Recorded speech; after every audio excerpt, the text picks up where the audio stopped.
All right, well, we're holding by Pirke Avos, Ethics of Our Fathers. Chapter 2, Mishna 16 is part 54. Again, one of our holding by Pirke Avos, Ethics of Our Fathers. This is chapter 2, Mishna 16, part 4. There'll be a part 15, part 55, 56, 57, I'm sure. So we've been speaking about the evil inclination. The Mishnah says, in the name of Rabbi Yeshua, evil eye, evil inclination, hatred of other people, remove a person from this world. So, speaking about the last number of weeks, speaking about the evil inclination, what the evil inclination does, what the power of the evil inclination is, etc. And about even permissible desires that a person may have, that a person has to be careful that, doesn't go overboard, because the Ramban says, beginning of Leviticus chapter 19, get there one day, I don't know when, it says, Kedoshim Tiyu, you shall be holy, because God himself is holy. Very good. So what does that mean? So we got a difference of opinion between Rashi and the Ramban. Rashi says, what does it mean to be holy? It means, being holy means that I stay away from forbidden relationships. Right? According to the Ramban says, I'm allowed to eat, I'm allowed to drink. Right? It doesn't mean I can be an alcoholic. Right? It doesn't mean I can be a glutton. It doesn't mean I should be, obese. Okay, so, but I'm allowed to eat.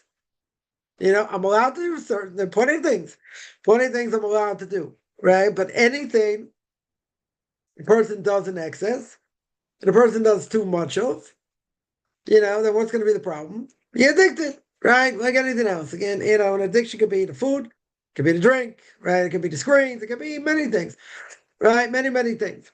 But you say, but it's permissible. Okay? Not everything permissible, if I do it a lot, is good. Person likes to eat chocolate. Very good. Yeah, let's say. Different types of chocolate. Okay. That mean I should, I should wolf down a couple of bars a day? I don't think so. Right? So everything, with everything within reason. So you have things that are permissible. Yeah, you have things that are permissible. But I have to know how to use them. And if I don't know how to use them and I abuse them, what's going to happen? Become part of your psyche. They're hard to stop. Right? Like anything else. So we say also, let's say by jealousy. Jealousy can also take a person out of this world. Right? We see that we see that by Korach, literally destroyed him. Yeah, but not all jealousy, just like not all desire, is forbidden, right? Jealousy, let's say, a person is jealous of somebody's knowledge, right? That inspires them to want to learn more, to want to study, to want to be more like them. Yeah, it's what we call kinus sofer, right? Jealousy of Torah knowledge, right? Of other people's knowledge. Yeah. I'm talking, speaking about Torah, we're not talking about, a person's jealous of a doctor or a lawyer or this or that. I'm talking about in Torah, in spiritual terms. So that's not a bad thing, right? Why is it not a bad thing? Not a bad thing because the person is striving to be something that's good, right? I may never reach it, okay. Maybe a person's setting themselves up to fail, maybe, but what does that do though? What does that do? It inspires the person, right? Inspires the person to want to be better, to want to emulate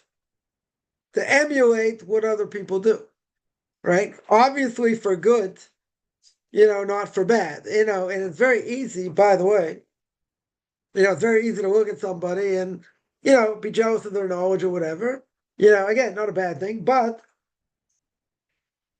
then a person may say, well, I'm just as good as them.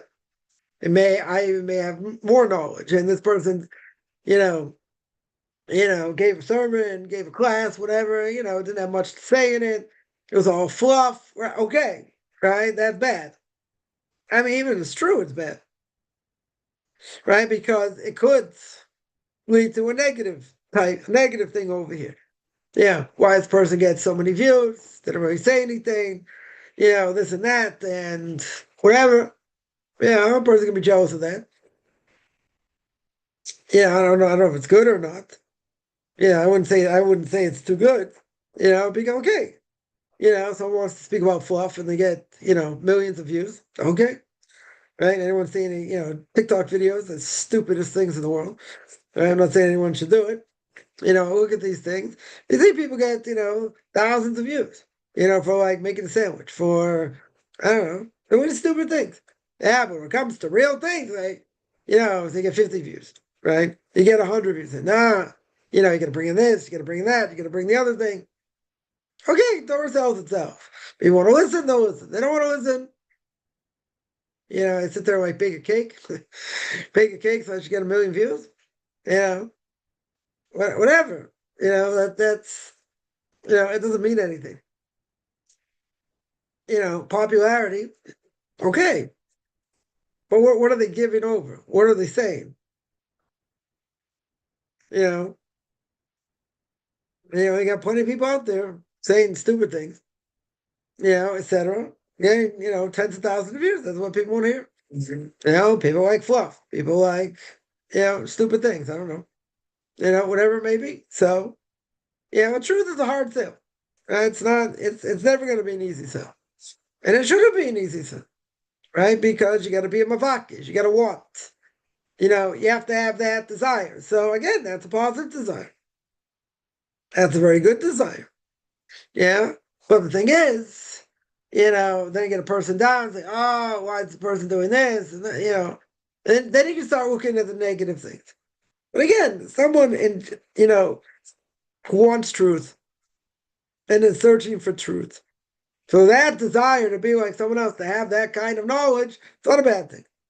That's for sure not a bad thing. Yeah. The question is going to be, it could lead to other things. Okay.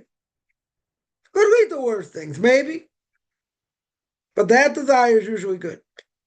Right? So not all desires, are bad. Could the evil inclination grab the hold of a person and start allowing them to see negative things? Sure. Again, negative things don't have any truth to it. They have zero truth to it. So if they have zero truth to it, what's the point? The evil inclination says, see, all you have to do is speak about this. All you have to do is, all you have to do is why or whatever. But it annoys a person, right? That might annoy them. At the end of the day, if a person's really, really wants truth, right, and is really jealous of someone's knowledge, that's not a bad thing, right? In general, that is not a bad thing. It could lead to other things, okay, but in general, you can have desire, positive things, that are good. Now, could any positive thing turn bad? Could, right? In theory, it certainly could. But at the end of the day, it doesn't have to, right? It doesn't have to. Now, the only problem is, a person can want certain things, be jealous of like this type of knowledge and say, oh, I wish I had that. They work very hard. They don't necessarily come close to that. What can happen? Be depressed from it. Rather than say, I work so hard, I only have this. Look at this person. Okay, you're not giving the same, you're not giving the same source of the soul. You're not giving, the same attributes this person has, right? In order to acquire what you need to acquire. Okay, not everyone has the same level of knowledge. But again, what should that do more than anything else? What that should do is motivate a person. Should motivate a person, and say, this is something I want to strive for. Within reason. Certainly within reason. If it's possible. A person gets inspired, let's say, which is a good thing. But a person can fail. Right? Literally, a person can fail. And if they fail, what happens? They feel bad. It breaks them down. Maybe they're not cut out for this, maybe, I don't know, whatever it is. Whatever it is, but not all desires, not all desires are bad. A lot of them probably are. But, in this case, jealousy for a good thing will not lead to a bad. will not lead them down a bad path. Shouldn't. Why? Because again, what they're doing is for the sake of heaven. They're not doing it for accolades. They're not doing it for numbers. They're not doing it for, other things. But why are they doing it? They want to have the knowledge. Yeah, they want to have that level of knowledge. They're willing to put in the time. They're not just saying, okay, I'm going to put a book on my head. And it's going to go in through osmosis. They're willing to put in the time. They're willing to put in the efforts. Not just say, oh, you call me rabbi, grand rabbi, whatever. That had nothing to do with that. Yeah, the jealous of a person's knowledge. Right? So, someone said, a certain person, walks in a room and everyone stands up. It's like the parting of the sea. Yeah, it's like part of the Red Sea. Yeah, very good. Yeah, and people say, oh, that's idolatry. No, not idolatry. Showing respect. What are they showing respect for? They don't worship the person. That's idolatry. That 100%, no one will disagree. That's idolatry. What are they worshiping? They're worshiping the knowledge that they have. Right? Just like when you take a Torah scroll out of the ark, everybody stands up. Why do you stand up? For the honor of the Torah scroll. Right? And a rabbinic scholar, walks in a room. You wouldn't stand up for him. Right? But you stand up for a Torah scroll. Right? So the Gemara says a number of places. Gemara, it says these stupid Babylonians, yeah. What do the stupid Babylonians do? They'll stand up for a Torah scroll, very good. But the person who represents the Torah, they won't stand up for it. That's why they call them fools. Right? Because if they represent what the Torah is, again, it's not a question of, oh, get on the ground, worship them. I'm not talking about that. Right? They have a certain level of knowledge. They should be respected. They should be honored. No different than Torah scroll. Yeah, absolutely no different than Torah scroll. Now you can tell me there are different levels of knowledge and this and that. Okay, that's true. But no one's looking for that honor. No one's living for that honor. I mean, if they are, they're in the wrong profession. For sure. Right? But no one's looking for that. Shouldn't be looking for that. And if a person's not looking for honor, honor will follow them. Okay. But usually the other way around. Yeah, if they're looking for honor, they won't get it. Why won't they get it? Because they're looking for it. Right? Now, again, honor is not a good thing in many ways. Like my Rebbe would say, I'd rather be made fun of and yelled at and this and that because, a person gets honor in this world could take away from some of their portion of the world to come. People need to feel good. Need to be patted on the back every once in a while, feel good about themselves, feel good about what they're doing, what they're doing. A little bit of self-esteem. Yeah, which is very much lacking in this generation, but a little bit of self-esteem, never bad, right? Certainly, certainly never bad, right? But, a great rabbi once told me that is, and told me this 20 years ago, more, I mentioned this before, that he said that, it's one of the most serious problems today is people have lack of self-esteem. So he told me, our kids, we got to build up. Tell them how great they are, how great they can be, and this and that. You have to really, really build them up. So I said, if you build them up so much, they're going to be conceited. One of the worst transgressions the person can have, right? It's the base. The Orthodox Tzaddikim, the ways of the righteous, says the base of all bad character traits. Being conceited, that's the worst. So I said, you make someone conceited, that's bad. He said, don't worry, I can work with that also. I can work with people that have that also. But he said, that's not the problem. We're living in a cream puff generation, as we always say. So being in a cream puff generation, people are generally weak. They're weak. That's what this generation is. Yeah, so, we can take a little bit of pride. A little bit of pride in what we do. Can't worry what other people think. They want to call us sponges and, what do you call it? All kinds of names because, they claim we don't do anything. We just take up time, take up space. They want to call us cockroaches, whatever. Yeah. So we're our own worst enemy. They don't value Torah. They don't value Torah. They don't value the profession. Certainly not. Yeah, they don't value it, period. Okay. Right? So they're going to make sanctions and this and that. Obviously, they realize they don't realize, but They will come to realize, they're dealing with the wrong people, like, because you're going to make sanctions and threats and this and that. It's not going to stop people from learning Torah. That's all it's going to do. It's just the opposite. It's going to get more fire to learn. Right? But they don't recognize it. They don't recognize it as anything. Writing a book on tax law is more important. Being, I don't know, learning some aspect of like minutiae in history is important. Learning Torah that we said in the first Mishna, that Torah avoida gimel chasadim uphold the world. Torah being one of them. They don't hold that. Okay. I mean that's how far the hatred goes, right? But in either case, what's the power here? The power is I have the ability. Even if you're jealous of someone's knowledge, it's not bad. That's certainly not a bad thing. Yeah. When a person says, "Oh, I wish I had that knowledge," and they work hard, okay. What does that do? That's incentive.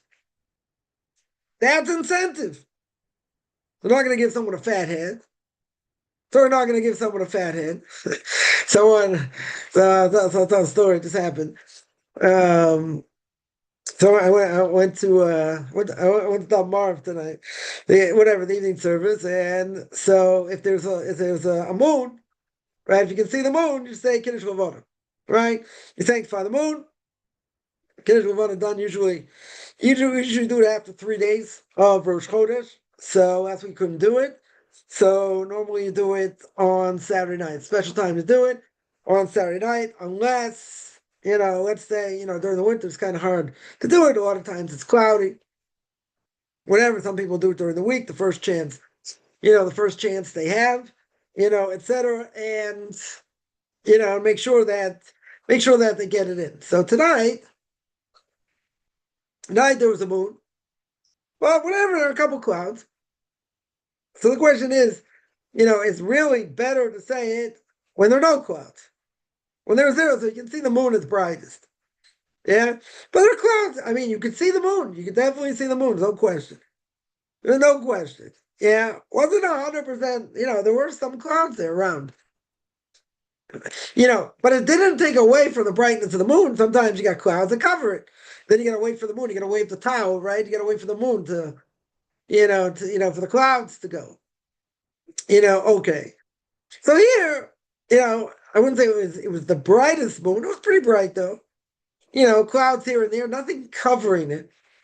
Nothing covering it, right? So here someone says it's cloudy, so you can't say it.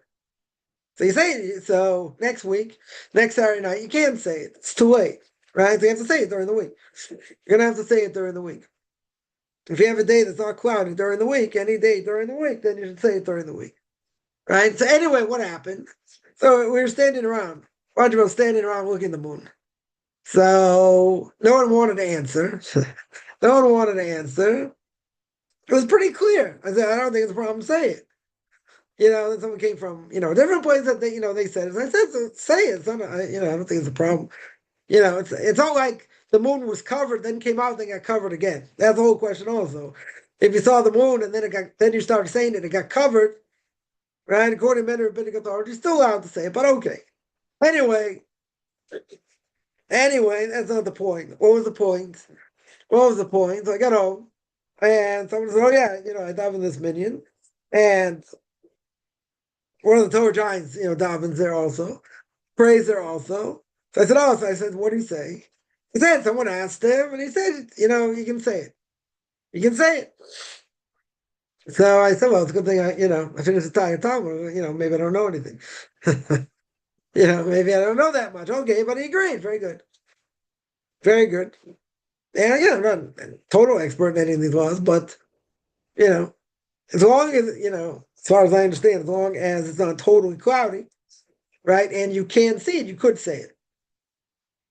It's better, 100%, to say it when it's clear. There are no clouds. Okay. In the winter, sometimes you get a problem. Sometimes you definitely run into a problem where it's cloudy. So now the question is, if you can't say Kiddush Levana after the 14th day. After the 14th day of the month. 14th day of the month is Wednesday. Right? So basically, If a person didn't say it tonight, you got till Wednesday. If you see a clear moon any night, Sunday night, Monday night, Tuesday night, you should certainly say it then. You're not going to be able to say it next Saturday night. Next Motzei Shabbos, you won't be able to say it. It's too late. You have to say it really before Thursday. Yeah, that's what you do. That's what you do if you can't do it. What happens every night? Let's say every night, until Thursday, it's cloudy, right? So what do? You start. So you don't end up saying it. There's nothing to do, right? There's nothing to do. You can't say it all day. You can't say it, right? You can't say it past the 15th, right? 15th is when that's the barrier, right?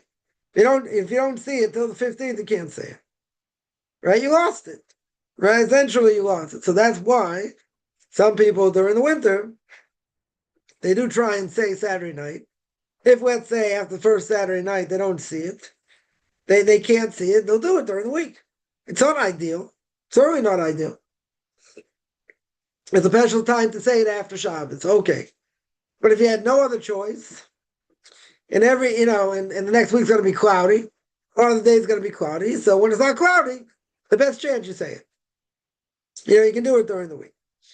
Anyway, that was the point of the story that so I said, oh, the great rabbi, said you could do it. Okay. So we also said you could do it. Yeah. Again, was it ideal? It wasn't covered by the clouds. That's the point. In other words, it's not like it was totally cloudy, then came out a little bit. Yeah. Then you have a problem. Because if you already saw it, you can start saying it. Yeah. And then what happens if you can't see it now? Then you have to wait. Some say if you already saw it at the beginning, you continue. Whatever. Different opinions. But if you couldn't say it, and then, you only have up to the 15th to say it, so then you do it during the week, if possible. Yeah, if you don't get to say it during the week, then what happens? You can't say it, right? Then you lost it. So during the winter, it's harder. During the summer, we don't have a problem. Summer is usually not a problem. During the winter, certainly can be a problem. Yeah. What I remember, I was just thinking about this now. It's like last year. I think it was last year. Last year there was once. I think it was one Saturday night. Couldn't say it, and it was cloudy, and then whatever. It's getting close to the 15th. I went to pray at night. Somebody said, "Oh, anyone who didn't say Kiddush Levanos?" A whole bunch of people because it was cloudy. So that night. It was a beautiful, no clouds. It was a beautiful moon. So we said it then, because, in the winter, you don't take chances. In the winter, you don't take chances, right? And the reason is because it can be cloudy a lot. Certainly be cloudy or not. So again, so what happens? What happens if you can't do it? You can't do it. It's a mitzvah, you can't do it. God understands that, You try and say it Saturday night, you couldn't do it. Next Saturday night it's going to be too late, so you have during the week. So you do what you can do, right? You do your best. You do your best. Now, is that held against someone? It's something you didn't do. It's something you didn't do. So in that vein, there are mitzvahs a person do. Someone once said that the wife can't have kids. So they want to know that you get divorced and have kids. Right? Should they get divorced? Should they get divorced and have kids? I said you don't have to. It's a mitzvah you didn't do. Not everyone merits to have kids. Okay. Right? Not everyone has that merit. Very good. Now that being the case, just keep in mind, we'll mention what the Shari Tshuva says. So Rabbeinu Yonah, blessed memory in Shari Tshuva says, if you look at third gate talks about punishments for not doing the mitzvahs, right? If you transgress a positive command, a negative command, things that you have with death penalty, he goes through, I guess that's a good thing to go through before before Rosh Hashanah and Kippur. You look at that, you see the power of the actions of what we do. So in any case, he says over there, pretty scary thing. One of the things he says is by any positive command. Any positive command. Yeah. Now, we're not saying you never did it, right?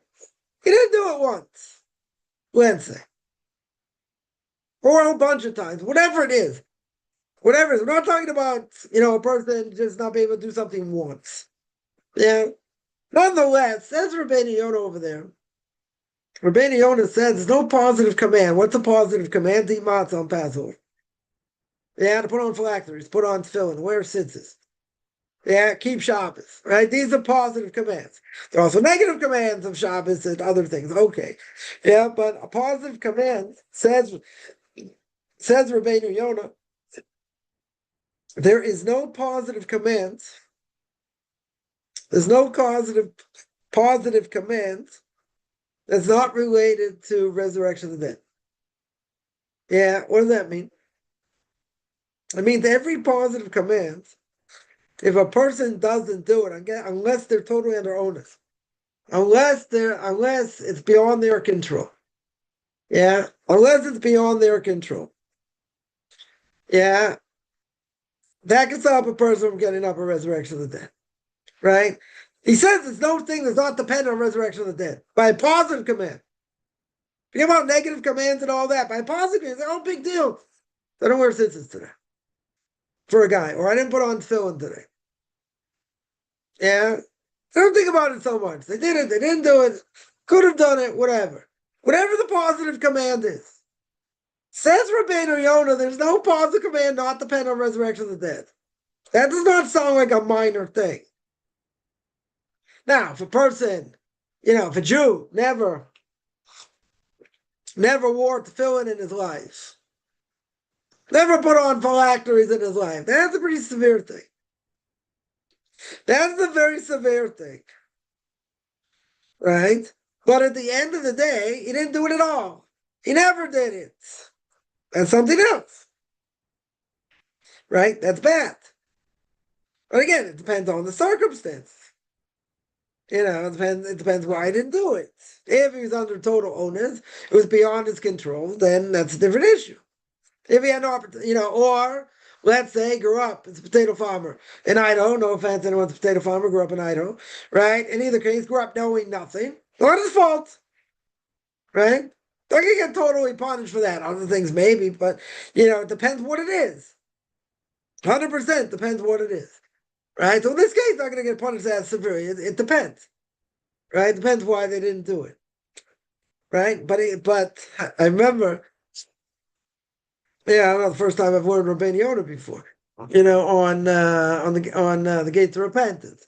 So I remember I saw that, I looked at it first time, the second time, the third time, sat there and, stopped for a second, contemplated. That's a pretty amazing statement, pretty strong statement. Any positive command.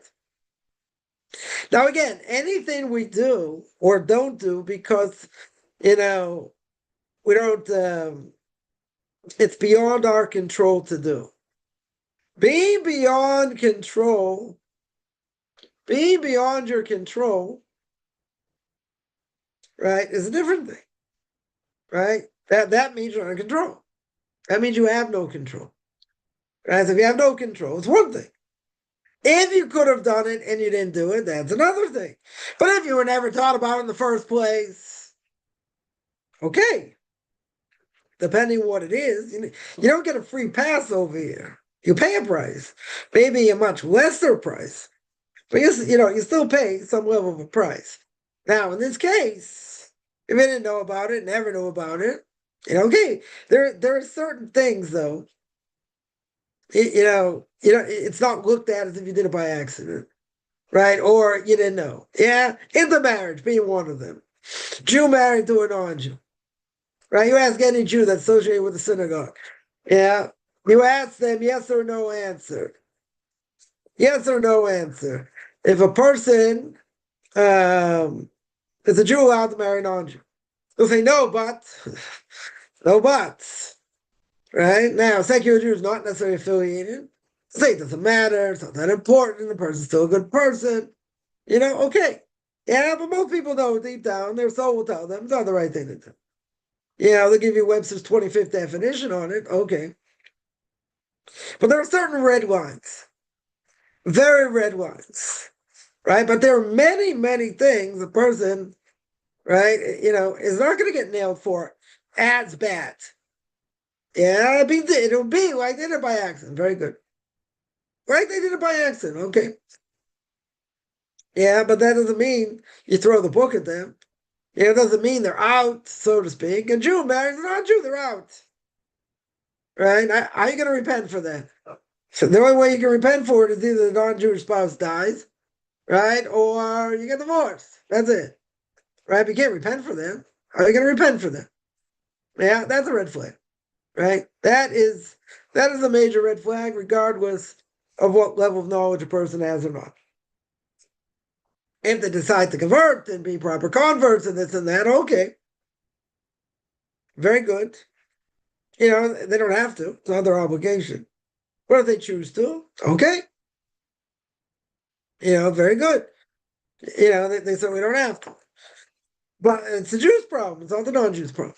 Now, putting a stumbling block before a Jew. That doesn't apply to a non-Jew. We mentioned that many times. Right? It's a Jew's fault, 100%.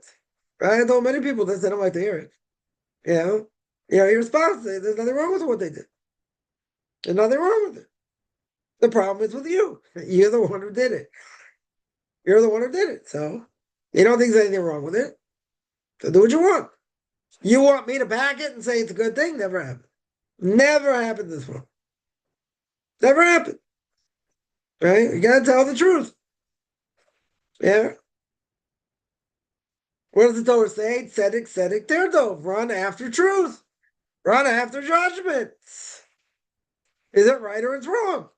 You're a fanatic. That's not the question. I am a fanatic, but okay, is it right or wrong? According to the Torah, it's wrong. The Torah makes very clear it's wrong. You want to argue with God? Argue with God. Tell me you made a mistake. And Torah says you're not allowed to eat pig. Torah's anti-pig, okay? You don't like it? Argue with God. He's the one who said it. He's the one who said don't eat pig. He's the one who said don't eat creepy crawly things. You want to do it? Okay. But if I hold by the Torah, I hold what God says, you're going to problem with God, not with me. All right. Somebody asks, can you feel the mitzvah of having children by adopting? If a person, I mean, not literally, but it is brought down, if a person raised another child, if they raised someone else's child, it's as if they had the child themselves. Right? We learned that out. I mean, a number of places we learned it out. One of them is from the book of Ruth. Right? When Ruth has a child, the book of Ruth says that, Naomi's giving birth to a child. What do you mean? She didn't have the child. She didn't have the child. Ruth had the child. Right? But it's brought down. They don't help to raise the child. Even if it's not theirs, as if they gave birth to it. Now, you want to ask me, technically, is that like having your own child? Is that the mitzvah pru or vu? No. It's not the mitzvah of being fruitful and multiply. Yeah. But if a person raised a child, adopted a child, it's considered their child, very good. That is a great thing. It's a huge thing. Yeah, but that's not the same thing as having a natural child. Right? And there are all kinds of halachas that go with this. Let's say it's a girl. A person adopted a girl. Yeah, the father, even if the girl calls the father dad, tati, whatever, abba, calls him father, whatever, or tati in Yiddish, very good. They can't be alone together after a certain age.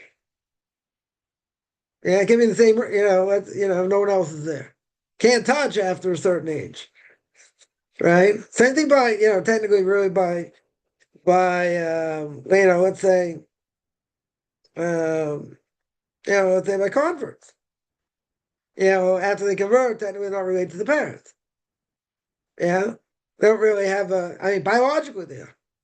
Right? We do allow them to be alone. Together. Let's say if it's parents and child.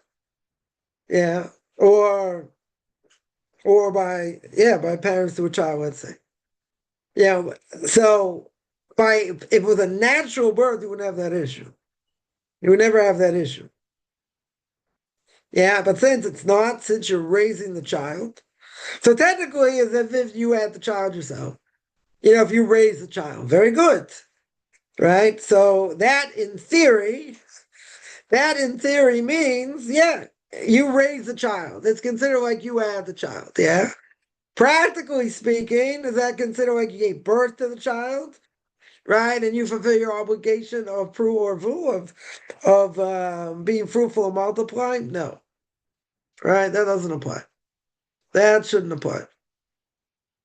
Uh, uh, Someone said that my dad, why he never hugged me after 4. He said it would be frowned on. I don't know. I don't know if that has anything to do with anything. Yeah, that might be a totally different issue. I don't think it has to do with this. I don't think it has to do with this per se. Um,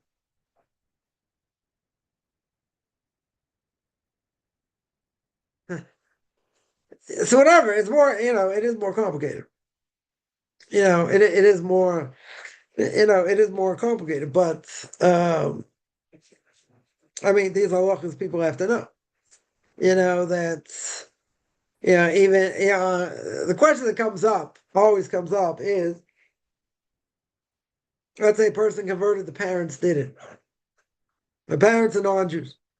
Are you allowed to sit Shiva? Are you allowed to mourn for them?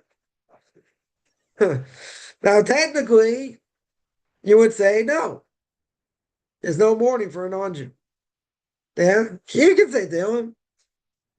Yeah, you light a candle. I mean, you say the mourner's prayer in such a case,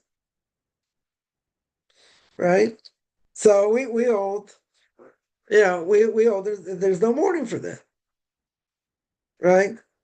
Yeah, in such a case. Again, not so simple. Not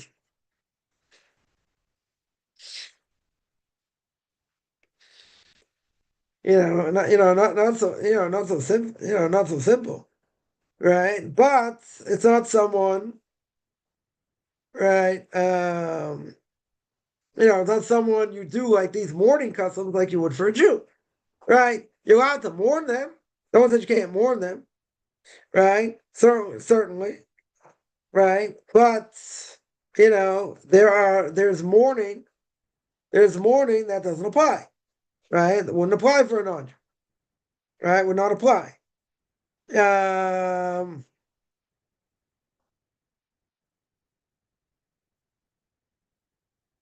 um, so there is what to be said, though. I understand some would want to, right? Certainly some would want to.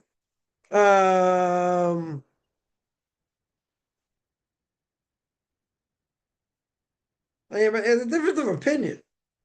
It is a difference of opinion. Whether you're allowed to or not. The prevalent opinion is not.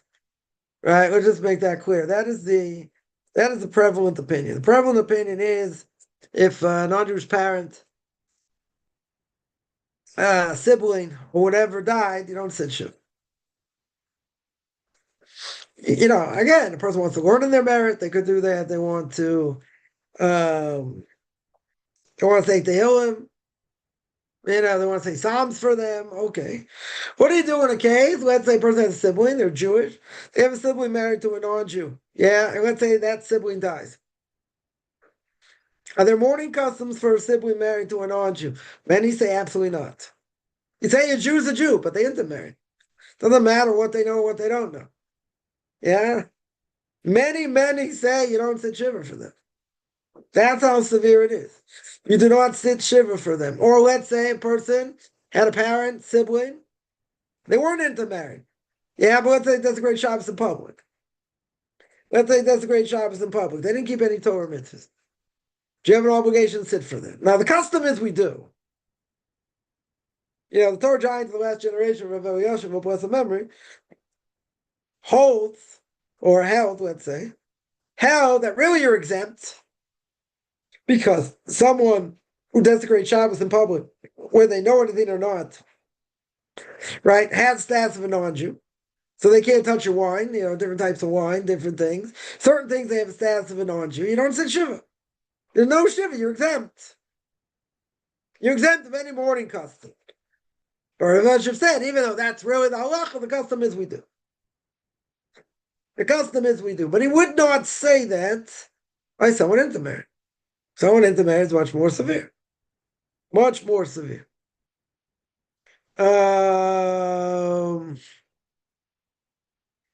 So that is what I would say. I would say on that. It's severe. It's not like, fringe element holds this. It's pretty black and white. It is pretty black and white. That, in such a case, you wouldn't sit Shiva. Sad? It's definitely sad, no question. It's also a question, let's say someone got cremated willingly. Yeah, I think you still sit Shiva for them. Yeah, even if they got cremated. They shouldn't do it. Jews certainly shouldn't do it. No question. This is like a non-Jew shouldn't do it either, but they're allowed to. For a Jew, it's forbidden. You got to go into the earth. If a person dies, you got to go into the earth. That means you got to be buried. Now, if you did it, if it was done to you against your will, that's a different issue. Look at the Holocaust. Yeah. Someone had it done against their will. So they had it done against their will. That's not their fault. Right? You can bury the ashes. You should bury the ashes. 100%. Right? That's when the judgment can take place, when a person's actually buried. That's why when somebody dies, certainly here in Jerusalem, 24 hours. You have 24-hour turnaround, they bury them. That is the custom in Jerusalem. 24 hours. Right? The judgment on a person, on that soul, as much as I understand, is the soul is going crazy at this point. Can't get back in the body. It's going around places where it knows and this and that. Doesn't have any rest. Has zero rest until it gets buried. I remember, I was by a funeral, and whatever, taking time for the hearse to get out, and some of them screaming, "Just go!" Let this guy go. The judgment on the soul is horrific. Meaning, not the judgment, the soul goes through tremendous difficulty. Tremendous difficulty. Yeah. That's why it should be buried straight away. Can a Jew adopt a non-Jewish child? And if a Jew adopts a non-Jewish child, they need to convert. If they want to convert. If they're underage, you can certainly convert. They can convert with you. That's not a problem. But when they get older, at the age of bar mitzvah, they'll ask them if they want to stay Jewish or not. Right? You can certainly convert them. Right, and the base will only convert them if they see it's the interest of the child to convert. If they don't think because the parents aren't keeping what they need to or whatever, they won't convert the child. Yeah, they certainly won't convert the child. Can a Jew adopt a non-Jewish child? Sure, you definitely can do that. You should raise them as a Jew. Right? If it's in their interest, they can convert. There's no question. They could. Is it better, to take a non-Jewish child than a Jewish child? It's easier. It's easier. Jewish children are hard to get. Yeah, they're hard to get. I'm not saying it's impossible. Definitely not saying it's impossible. It's a longer wait. Sure, it's a longer wait to get a Jewish child than a non-Jewish child. But if a person wants to wait, it's going to take. It's going to take a much shorter time by getting a non-Jewish child than a Jewish child. You don't have to wait for a Jewish child, right? Is it better to have a Jewish child? Yeah, it is, but you don't have to wait. Right? You do not have to wait. So yes, they are allowed to convert as well. How come by non-Jews they can be cremated? They too came from the ground. Good question. I would say before Torah is given. Yeah, Adam and Eve ate from the tree, right? Right. So what does God punish Adam with? You're gonna work by the sweat of your brow, right? You're gonna have to work and work hard. Very good. You're gonna have to work hard, and because of what they did, God says, "Okay, get out of the Garden of Eden because you have to die." Right? Death is brought to the world. right? You came from the dust. You're going to go back to the dust. Now, as far as I know, Adam and Eve, there's no question they weren't Jews. So if you say the Torah does say you have to go back to the dust. Very good. You have to go back to the dust. Okay. That would apply. That would apply to Jews and non-Jews. That's what you would think. Right? Going back to the dust means going into the ground. Going into the ground. Now, cremation by a Jew is a horrific thing. It's an absolutely horrific thing. Yeah. But if you tell me Jews and non-Jews at this point are the same, because nobody was Jewish at that point, okay. But once the Torah got codified at Mount Sinai, for a Jew it's forbidden, for a non-Jew it wasn't. Even though they have to go back into the ground. Right? So I asked my Rebbe this question, why is it that more people don't get cremated? It's certainly cheaper. Definitely cheaper, no question. So why don't more people get cremated? So he wanted to say, again, I'm not saying it's the answer. Could be any number of answers, right? But he said everyone wants to have remembrance in this world. So people come and visit. If a person just, got themselves cremated and had their ashes, I don't know, thrown in the ocean, no one's going to visit them. Yeah. I would think it would make more sense not to. Yeah, not, financially. Financially, it makes sense not to. Yeah, it's very expensive to get buried. Yeah, it's certainly not cheap, by any stretch. But again, once the Torah was given, so that command to be buried in the ground refers to a Jew, not to a non-Jew, right? Even though they also came from the ground, it's true. Right? I'm not saying not, right? Right? I'm not saying no, it's not forbidden, right? It's not forbidden. It's not forbidden for a non-Jew to get cremated. Yeah. Is it better for them to be buried? I don't know if there's any difference. I don't know by non-Jews there's any difference. That should make any difference. By a Jew, it makes a big difference. Right? That's no question. Yeah, by a non-Jew, they could or they couldn't. If they want to, I don't think it's an issue. Also, Noahide had the merit to be revived on the day of resurrection. What happened if the body got cremated? What happened to any Jew that got cremated? No difference. Right? What's God going to do with the 6 million? Yeah? What is God going to do with the 6 million? Yeah? They shouldn't get resurrected? God can do that. God can put it back together. I'll bring you a proof. Titus, before he died, he told people around him that they should cremate his body, scatters ashes all over the 7 seas. So the God of Israel won't be able to judge him. So what happened? So they brought him up. They asked him, what's his judgment? And he says, God gathers my ashes together. Every day puts me back together in the body and burns me again for eternity. So that's the answer. In other words, if God can do that to Titus, and that's what the Gemara says, they brought him up, they brought his soul up and they said, what happened to you? What was your punishment? That's what he said. He said his ashes are gathered every day. Imagine, right? God has nothing better to do, but he's punishing him forever. Part of what he does during the day is he gathers all his ashes and he does it again and again and again for eternity. I can't imagine what that is. Can't imagine what that is. He puts his body together and he burns them again for eternity. So if God can do that to Titus, he can do it to any Jew or non-Jew. Right? That'd be my answer. Somebody asked, how does the soul that's hanging around? One second. I see this better. How's the soul that's hanging around before it gets judged go to where it's supposed to go? And you don't have to worry about that. Angel's gonna take him up. Yeah, angel's are gonna take him up. Yeah, once he goes into the ground, that soul is brought up to judgment. Before he's brought up to judgment, very good. What's he doing? Right? So according to Kabbalah, seemingly, as far as I know, the soul hovers around and goes to places that it knows. Goes to where he used to live. Maybe goes to his parents' house. Goes to his siblings' house. Maybe to his kids' house. I don't know. He goes wherever he knows where the place is, but he doesn't get judgment. When does judgment take place? After he's buried. Then he's brought up. How is he brought up? I think angels bring him up. right? Or he gets brought up by himself. I don't know. I think it's angels bring him up. Angels are gonna bring him up for judgment. Somebody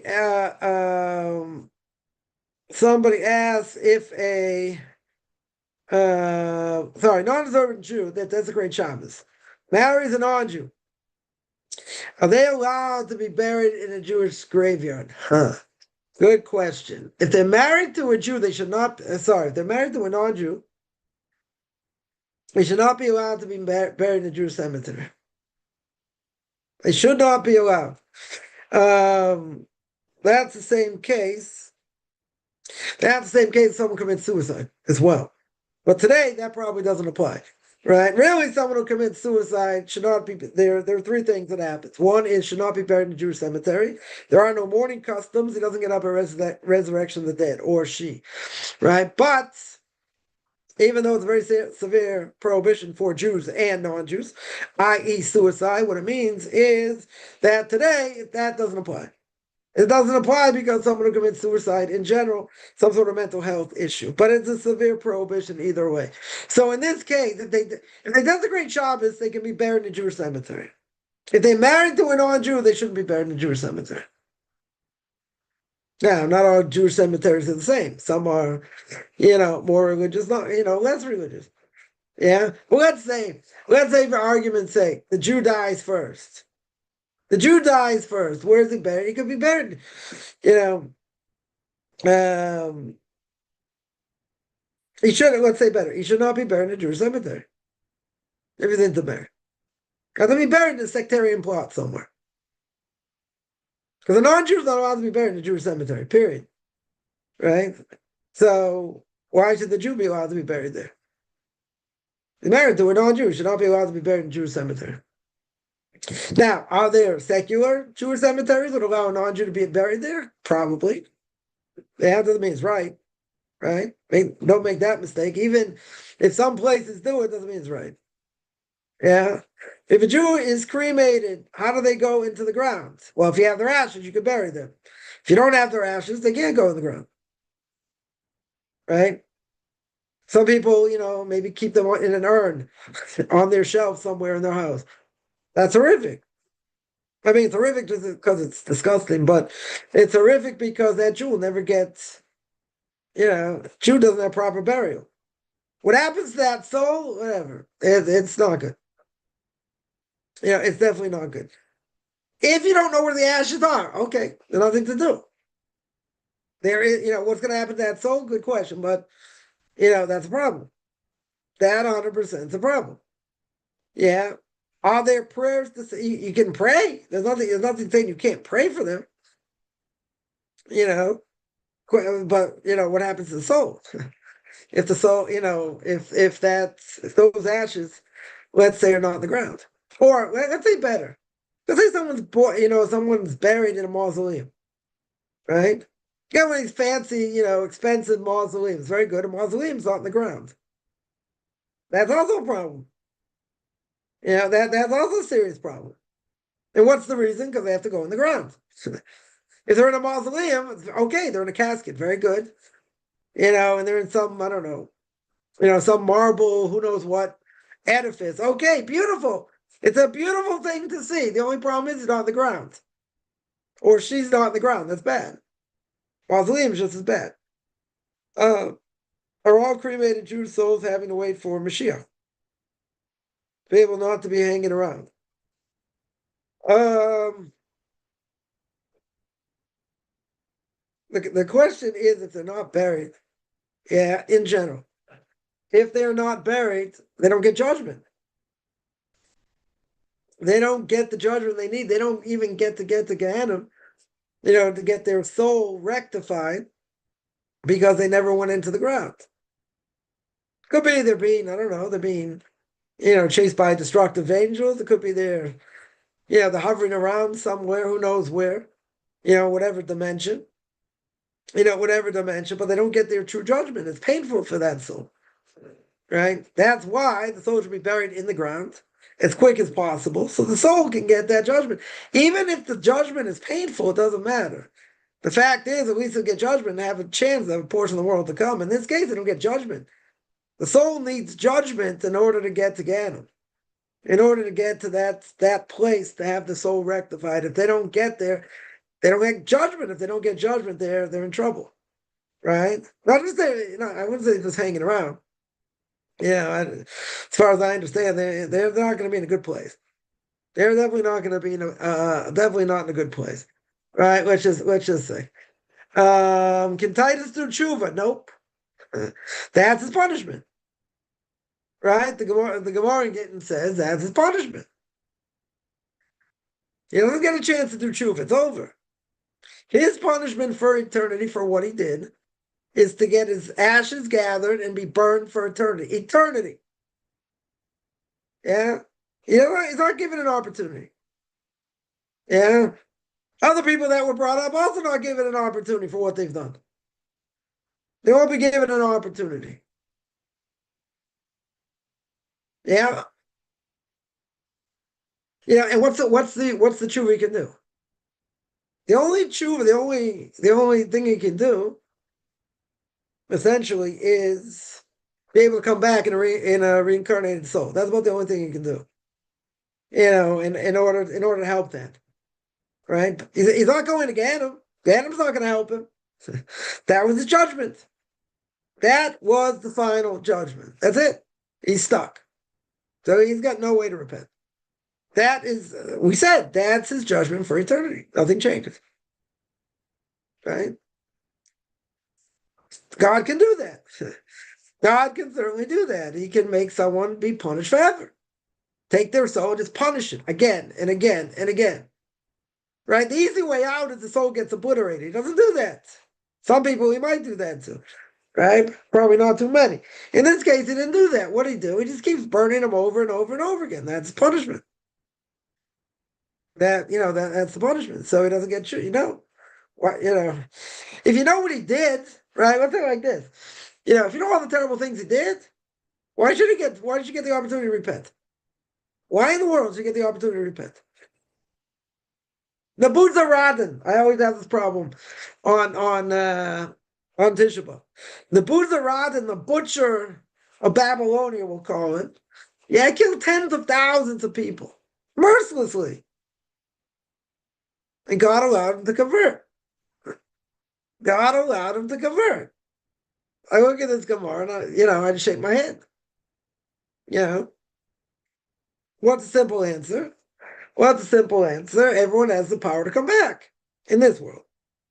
You got the power to come back.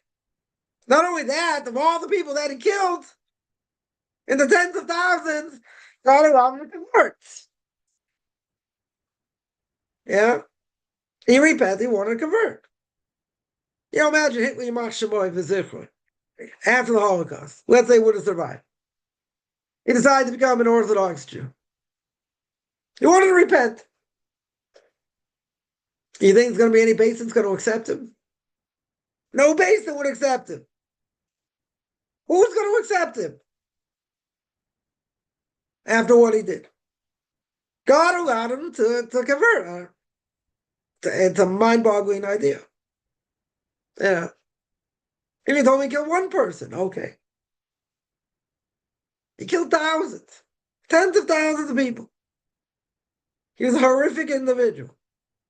God allowed him to convert. Yeah. So what do you see? Anyone's got the power to convert. Right? Unless you're from Amalek, then you can't convert. Okay, but everybody else has the power to convert, no matter what they've done. No matter how horrific the deeds are that they do, they can convert. And there's no greater proof than that. The Busaradan of all people. Go look him up. Look at all the terrible things he did. He should be allowed to convert. God allowed him to convert. God allowed him to convert. If a person commits suicide because they are upset with someone, is that someone going to be judged? I don't know if they're going to be judged or not. Maybe they will be. Maybe they helped in the process. Yeah, could be. But the person ended up doing it to themselves. What about someone who's bullied? Someone's bullied, they couldn't take it. Yeah. Someone got ostracized because they were transgender and did it. someone who got sexually abused and did it. A lot of stories every year, unfortunately, of Jewish youth that were once religious. Then they get into drugs and other things. And a lot of them OD. A lot of them overdose. I don't know what the statistics are, but whatever. Someone speaking about it, or a person speaking about it a number of times, because it's one of the things he's involved in. And he said 99%, 99% of all these kids are doing drugs and whatever, or gone off, and some of them end up committing suicide, or because they were sexually abused. This is almost 100%. I'm gonna say, what about the sexual predator? First of all, these people are still they're still gonna be able to be buried in Jewish cemetery, right? But you're asking a different question. You're asking the person that caused it, are they liable? They could very well be liable. Indirectly for murder, not direct. Wouldn't be direct, right? But they have a partner for sure. I can tell me, you see the bigger picture, there's that. They have a partner, there's no question.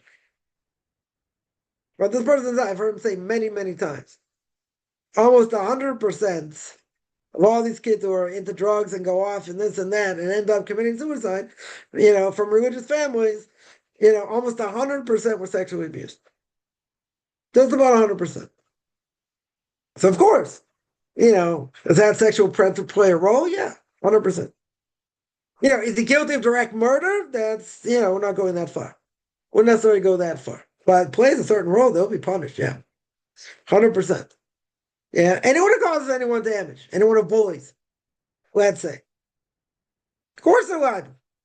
They're liable for what they do. But what about the repercussions of the person they did it to? Yeah, they're liable for that? To a certain extent, yeah. Now if the person jumps off a cliff, are they, could you get them for murder? No. Maybe not in this world. Maybe in the next world, maybe. Maybe. It's a little bit of a jump because it's not direct. But, it's not like they did something, it's not like they took them and threw them off the cliff. But but after years of abuse and this and that, that's what ended up happening. I mean, it's a serious thing. Bullying is a serious thing. Can affect the person. Listen to the whole podcast on this. Yeah, it's a very, very serious thing. Can last the person's whole lifetime. Their whole lifetime, they never get over it. Potentially never get over it. Yeah. So the person who did it, are they liable? Sure, they're liable. There's no question about it. The question is, if the person goes off the deep end, ends up either being a drug addict or commit suicide or who knows what, because of it, again, you're not going to get them for murder. You won't be able to prosecute them in a based-in or a secular court. Yeah. They cause damage, no question. No question. Could you get them on a civil suit in a secular court? I don't know. Yeah, you'd have to show, what the person did directly caused the person to jump. Or whatever, kill them, however they kill themselves. Yeah? And it's not going to be so easy to prove. I don't think it's going to be so easy to prove. So there's a problem with burying involved in those huge expensive caskets, 100%. How would you bury today? How are they buried? Very simple caskets. Wooden caskets. That's it. Yeah, very simple. No fancy things, whatever. You come to this world with nothing, you leave with nothing. Same thing, right? Just go in a wooden box. But yeah, these fancy mausoleums, they're beautiful to look at. But the person's on the ground. Then they bury the ashes of the victims of the Holocaust to hide the evidence. Good question. I don't know if they buried the ashes. Maybe they did. Maybe they did, but even if they weren't, right? Let's say they weren't. Yeah, God can resurrect them even if they weren't buried. But it could be they did. I don't know. Could very well be. They tried to hide that. Yeah, but that doesn't change anything. Right? The only question is, they're going to be able to get resurrected or not. That's the question. Right? That is the question. How do they get reincarnated if they're cremated? I just told you. God can do anything. Yeah? If they got cremated, if God can bring back Titus, as evil as he was, and he can put him in a human body and gather his ashes to do it, and then burn him again. Okay, let's say before they burn him. right? We'll put them in slow animated, slow motion, right? God's gathering all the ashes, however long it takes. He gathers all the actions. Now you stop the frame. He puts them into a human being. Yeah.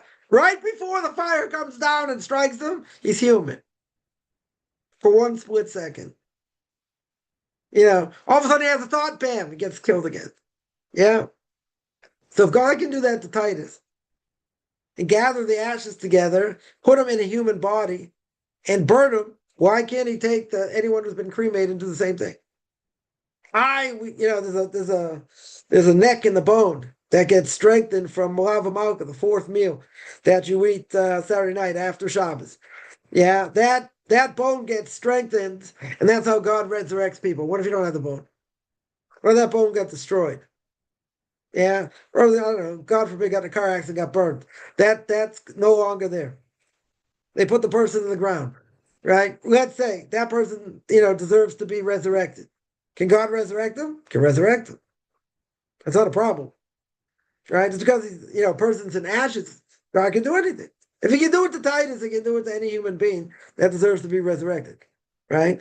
And that shouldn't be an issue.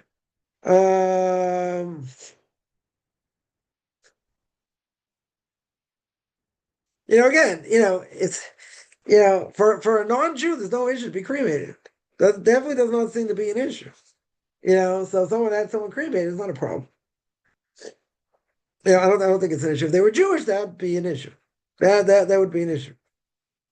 How's the light in the candle help a departed soul? What does the candle represent? Near mitzvah Torah or right? Near candles compared to a mitzvah Torah compared to light. So what's the light of the soul? I just told you. The light is the soul, right? So light in a candle represents the soul. Right? That's what it does. So light in a candle is a remembrance of the soul. Can these abused children become adults? Can they heal? It's very hard. Very, very hard. The trust issues, other issues, a lot of them get involved in drugs. I'm not saying all these kids end up dying, but there are a number that die every year. I mean, every month. Yeah, every month. It's horrific. It's someone who's been abused, very hard to heal. I'm not gonna say it's impossible. It's very hard. Very, very hard. It's a major trauma. Major, major trauma. Some people can be healed. I'm not here to judge. If someone went through all this treatment and they don't end up being healed, they went through a major trauma. God's got to understand that. He put them through that for whatever reason. He made them go through that. Okay. And they had to suffer with that their whole life. So, I know some people that were handled it better, some handled it worse. I'm not here to judge. Person needs severe therapy for that. Right. And if they don't get it, or they can't get over it, it's a very hard thing. How's God gonna judge it? Don't know. But going through a trauma like that is very hard. Right? It's very, very hard. There are some people that can overcome it. They could lead somewhat normal lives. Yeah. I heard a story of somebody that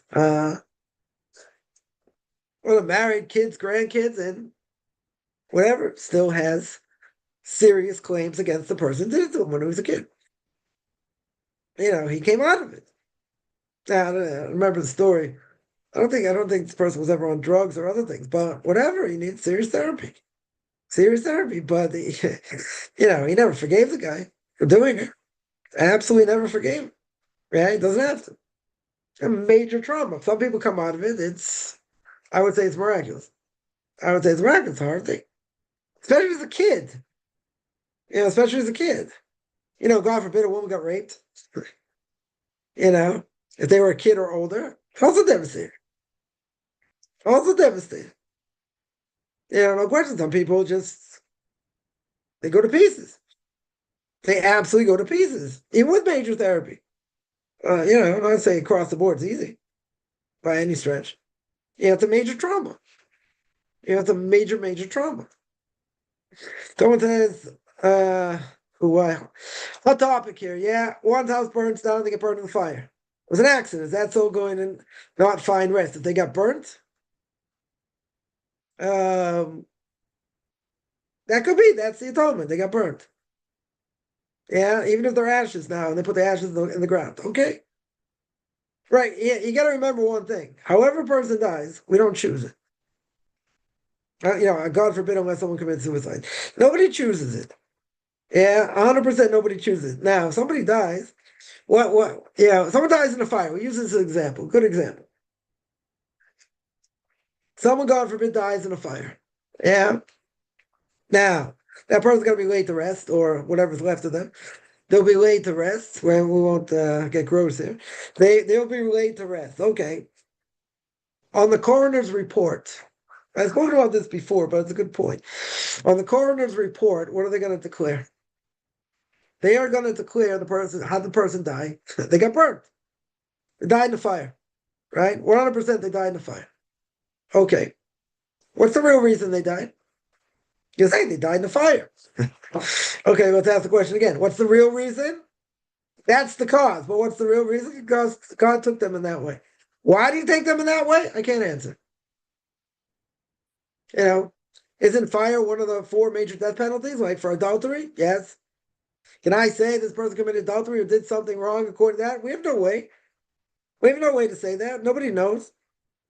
Nobody knows.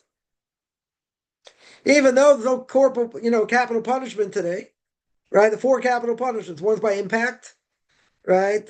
Stoning, let's say, homosexual, desecrator of Shabbos. Again, if there's a temple in Jerusalem, someone gets burnt, had molten lead thrown down their throat. That was done in the temple.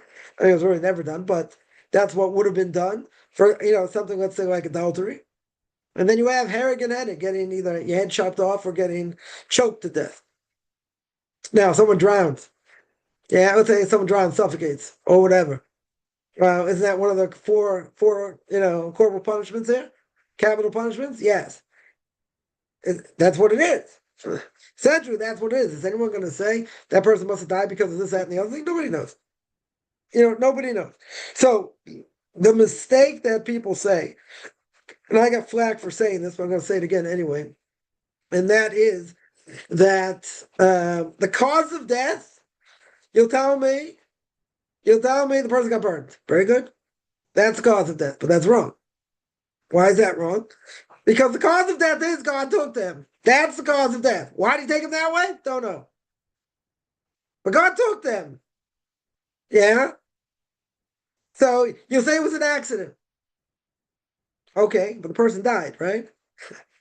Even let's say the person survived and they had 30-40% of the body's burnt. But they survived. And they're gonna live, but now the body's like totally disfigured. It's still punishment. No matter how you look at it, it's still punishment. Nothing happens by accident. Maybe there are meaningful accidents, let's say. Nothing happens by accident. We look at things we don't understand. Someone, I don't know, there was, let's say, a leak of the gas line, and a family, or a few people, I heard the story, what happened in Jerusalem a few years ago or longer. 2 people, they were Bali Tshuva, they came back to Judaism, died of poison, gas poisoning. I don't have an answer for that. No answer. Cause of death, gas poisoning. Real cause of death, God took them. Why take them? In that way? Don't know. But any time a person dies, God's taking them in different ways. Some die in their sleep, some die of cancer, some die of heart attacks, some die of car accidents, some die, who knows what, could die in fire. There are many ways a person can die.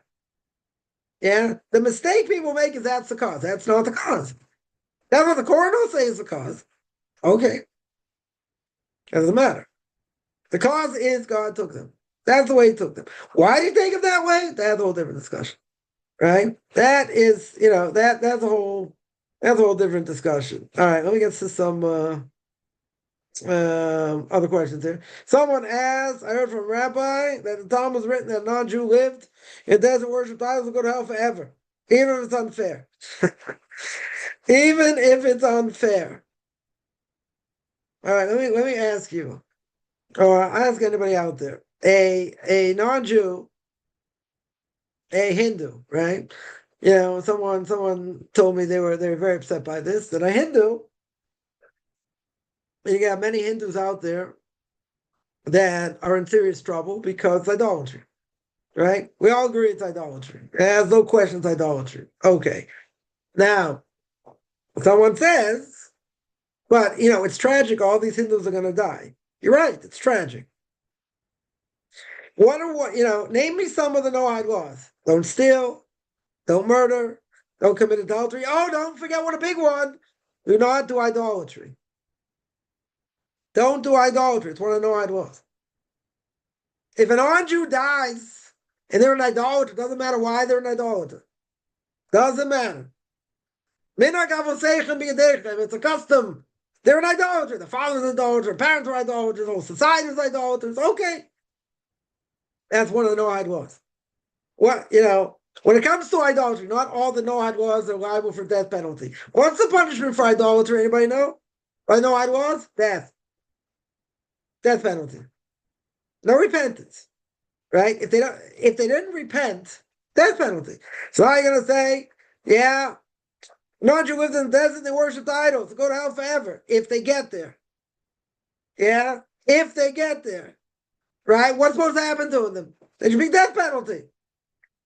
Death penalty. Why should they get to Ganem? Why should they fry in hell forever? They should die. Their soul should die like a dog. No offense to any dog lovers out there, no doggy heaven. What happens to when a dog dies? Yeah? Dog dies, there's no hell for him. There's no heaven for him. The dog dies. Poof. That's what happens to a dog. Yeah? Someone who does idolatry, is a non-Jew, does not repent before they die. Why should they even get to Gehenna? Gehenna is a place where you are going to get your soul fixed. Yeah? Now, it depends how bad the person is.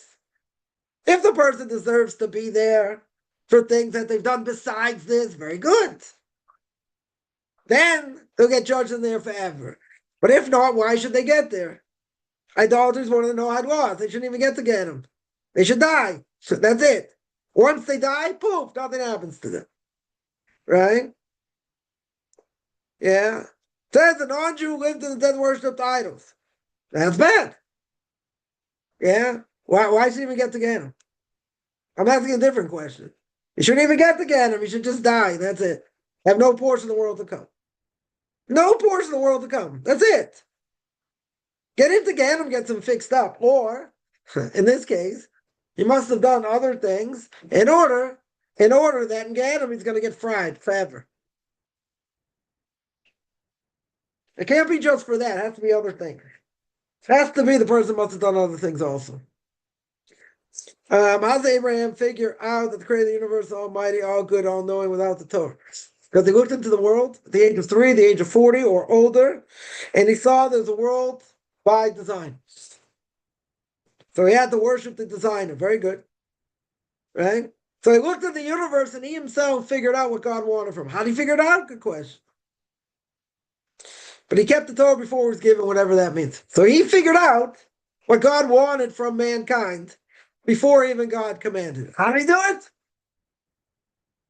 Through his intellect. Through his intellect of looking at the world. Yeah, if a Jew gets cremated against his will, he still suffer. No. It was done against his will.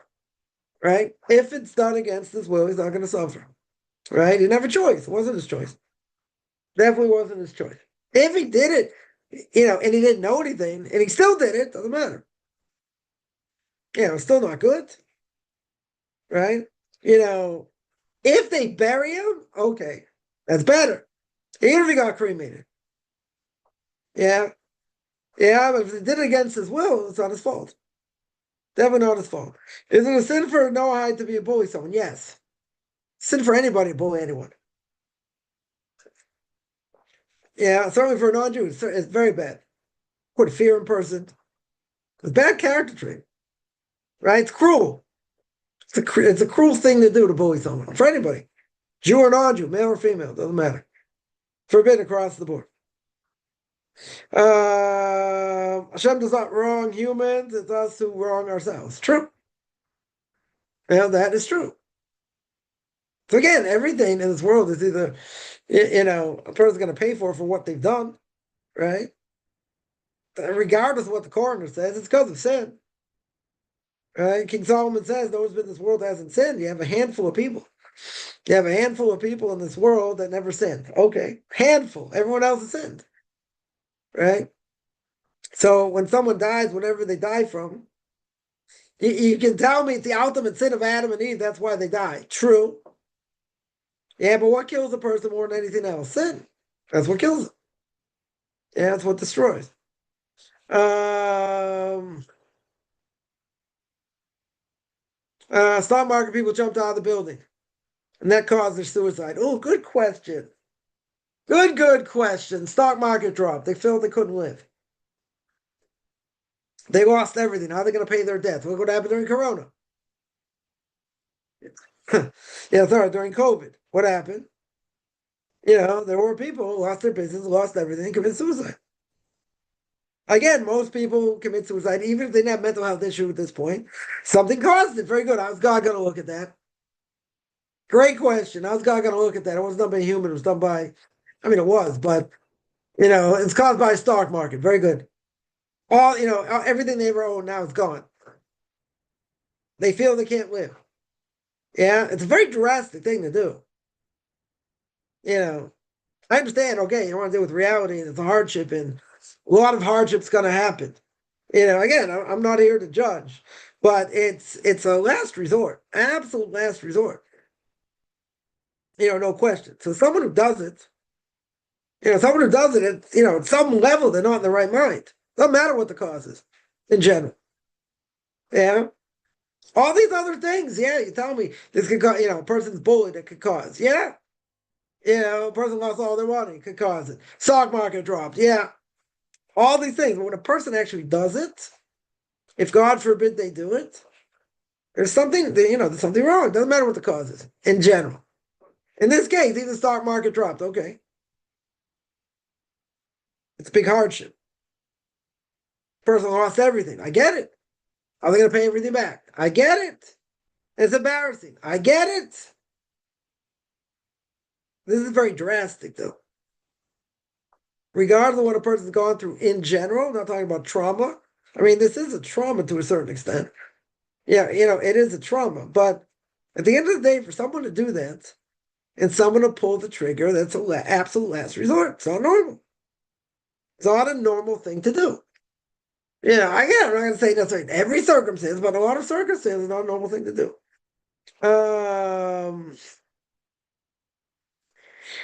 Someone says, I said something last week. That's someone pays attention when I say. Someone asked about the execution of Klas Denori, as he's known, the Gemara and Avodah Zarah, right? Whether it should have been Trajan, right? Who pulled the wool, right? He's being burned and he hastened his death. Very good. And he said, I'll take away the wool, you'll die quicker, but you promise me a portion of the world to come. Yeah? Right? Very, very good. Right? The question is, how does righteous rabbi, as righteous as he was, drive authority to give this Roman Olam Haba? Okay. And how did he have the authority to single-handedly determine that? Good question. Right. I thought you were going to ask a different question. I'm going to ask a little different. We'll come back to it. Yeah. There's a question. Is there a minimal level for a non-Jew to be considered Kastei Umos Ha'olam, be the righteous of the nations? Is there something a non-Jew has to do to enter that category? Or to have a portion of the world to come? We know there's a minimal level for a Jew to reach. What about a non-Jew? Yeah, I'll take it further. You take somebody who saved Jewish lives during the Holocaust, yeah? You take somebody, that did that. But they were Christian. But they served JC. But they thought it was the right thing to do by saving Jews. Now, how's that work? You got a contradiction, right? A major contradiction here. So you could ask that question.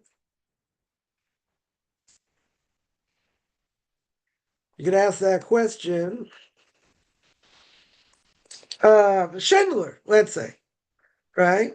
You know, Oscar Schindler saved what, 1,200 Jews? Saved 1,200 Jews, yeah?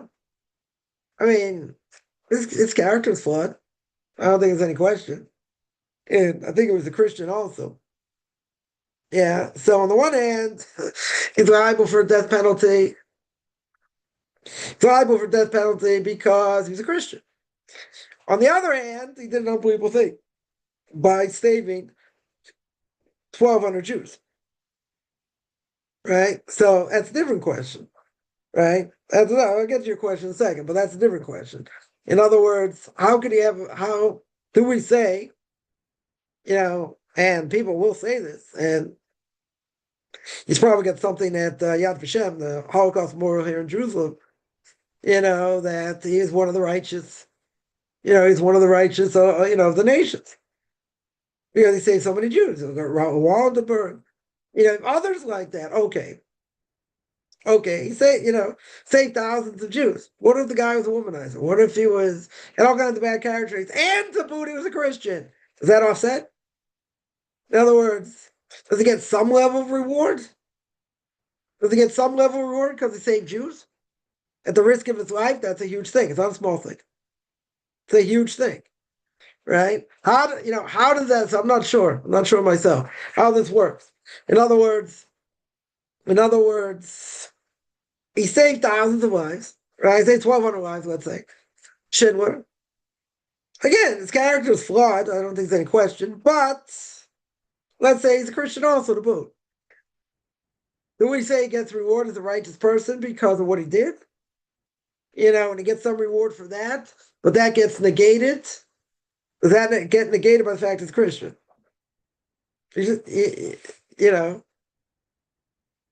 What's the definition, right? He didn't keep the Noahide laws. He's liable for death penalty, but you know what? God kept him around in order to save Jews. God could have taken him if he wanted to, like any idolater, but he didn't. He didn't take him at that point.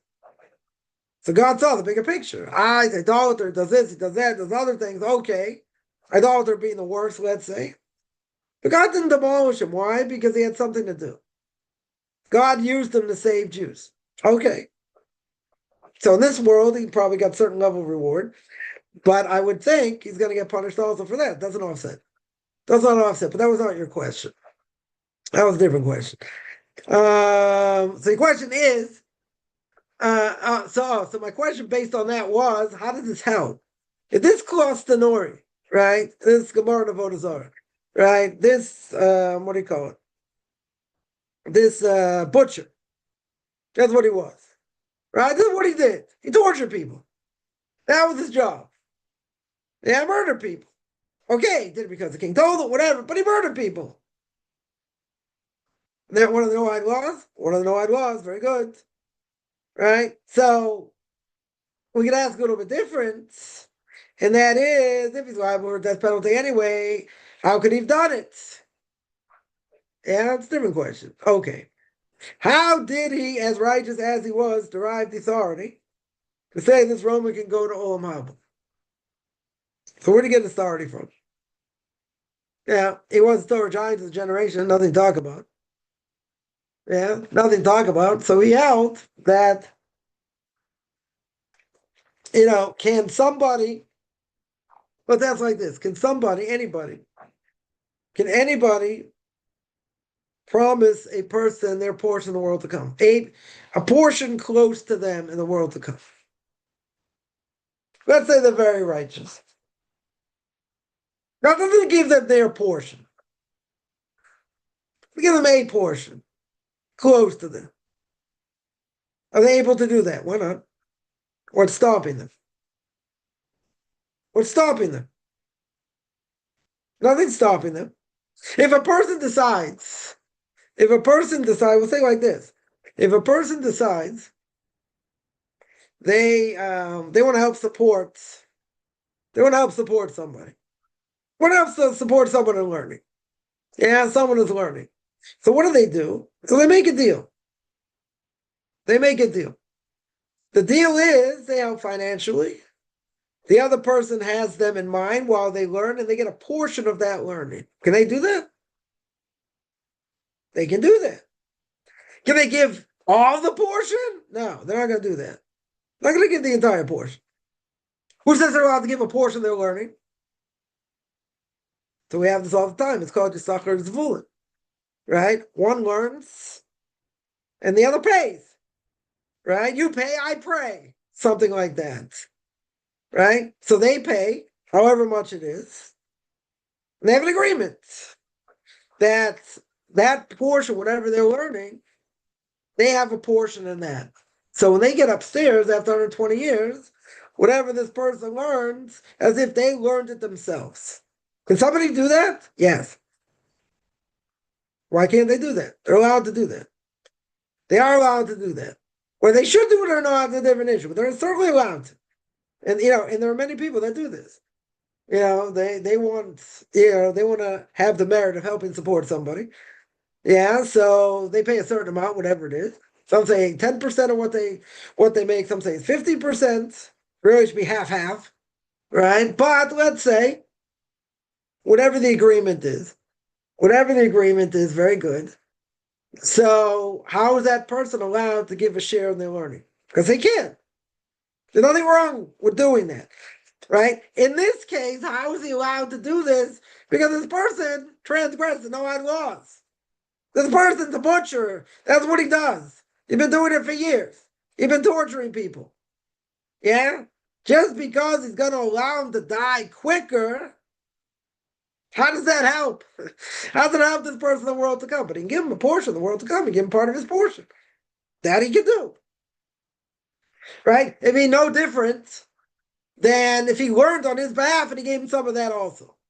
Why is that forbidden? That's not forbidden. The question is, though, this person's a butcher. If this person's a murderer, how can he do it? Let's say better. Not how can he do it? How could it help? He can certainly do it. Yeah? He can certainly do it. What's his authority? Anybody can give away their portion if they want. Or part of their portion. Yeah? And what they learn, or their portion of the world to come, whatever it is. They can do that. There's nothing stopping them. It's not like, oh, what's this big rabbi thinking? No. Not a question of big rabbi, not big rabbi. Right? Anyone has the ability, if they want to give part of their portion of the world to come based on, I don't know, person pays them a certain amount. Yeah? Person does something else for them. They say, okay, I'll give you part of this portion over here. Why can't he do that? In this case, I'm asking a different question. Certainly he could do it. The question is, how does it help? Right? If he's liable for the death penalty, doesn't that offset? That's a different question. Right? But you're asking, how can he do it? What authority? He's got authority. Anybody has the authority. You don't have to be a great rabbi to have that authority. Anybody has that authority. It's not a problem. Right? Everybody has that authority. So you're asking, where did he get it from? He got it from himself. Right? It's a known thing. It's a very known thing. It's so, again, in this case, Yisachar Zvulun, one worked and one learned. So the person who worked to help support the one learning got a portion in his learning. So if he got a portion in his learning, why couldn't he give him a portion of the world to come? What's the difference? Yeah? What's the difference? Right? So you can do that. Right? You can do that based on the same principle. But the question is not just how could he do it, but how's it going to help if this person liable for death penalty? How can he take him out from that? Right? It's different, and what just because this person did this, does that grant them a portion of the world to come, even if he grants it to him? That's something that's good enough to grant it to him. That's a different question. Yeah, it's a different question. Get him the blessing rather than total annihilation, right? Someone who gets totally annihilated, you have no portion of the world to come. You die. You go poof like a dog, right? 100%. 100%. If a person is taught as a child do the idol worship, they repent before they die, if they possibly go to Gehenna, yes. Yeah, but they have to repent first. If they don't repent, then it doesn't help them. Right? It certainly doesn't help them. Someone says bullying can be done by people stronger, physically, right? Any type of bullying, we said, is bad. Any type of bullying, and it can affect a person for life. 100%. Right? 100%. All right. Let me see other questions here. Um,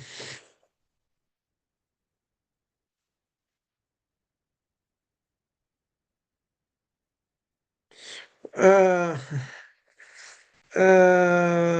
what do you call? All right, let me see. Yeah, but over there mentions interesting. You saw the Holocaust films. We couldn't watch. Couldn't watch. What do you call it? Cartoons. I don't know. Cartoons is an interesting thing. People say there's nothing wrong watching cartoons. Yeah. Tom and Jerry. I grew up on Tom and Jerry. Grew up on a lot of different type of cartoons. But if you look at cartoons in general, extremely violent, right? Extremely violent. Um, um,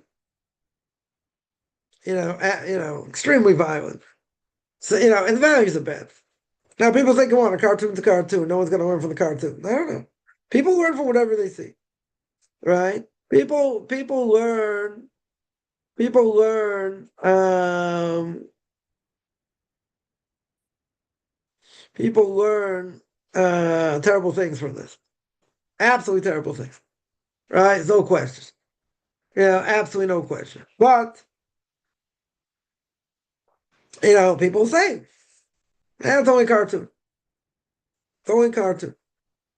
And again, I should really do this and put a video on. Yeah, make a video on it. Take any cartoon. Take multiple cartoons. Doesn't matter. Even old cartoons. Even old cartoons. Yeah. Back when I was growing up. I guarantee in the first 10 minutes, not even, you can probably find 100 things wrong. 100 things wrong. Yeah. 100 things that would violate something in tone. I don't think there's any question. Yeah. I don't think there's any question. Well, people say, come on, it's just a cartoon. A lot of bad values in cartoons. A lot of bad values. Someone asked, I don't know where bullying is mentioned in Torah, Chumash, Gemara, Sanhedrin. I don't know. I don't know directly. Let me think.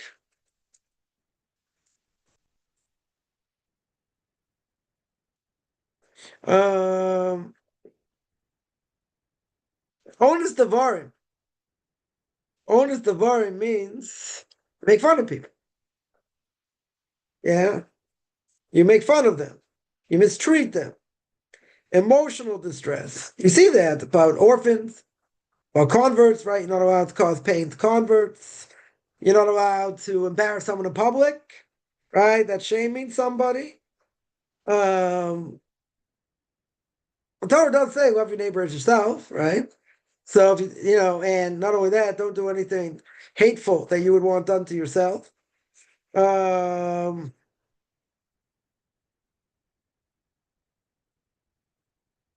Someone here mentions, let me see.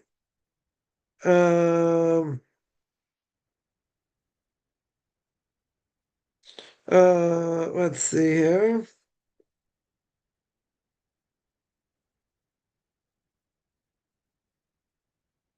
Torah says Leviticus chapter 25, verse 17. Yeah, do not wrong one another.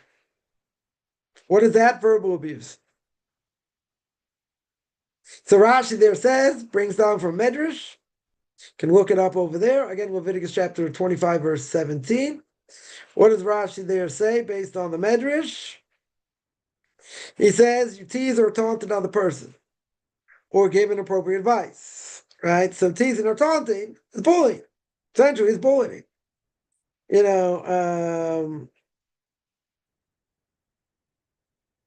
Or making people feel bad. Yeah, you tell about you, oh, remember, you think you're so great, I remember you used to eat shrimp, right? Cynicism, confronting a person of their, what they did in the past. Or you don't say to a sick person, oh, illness must be punishment for his misdeeds, right? Even if it's true, you don't say that to someone. Um,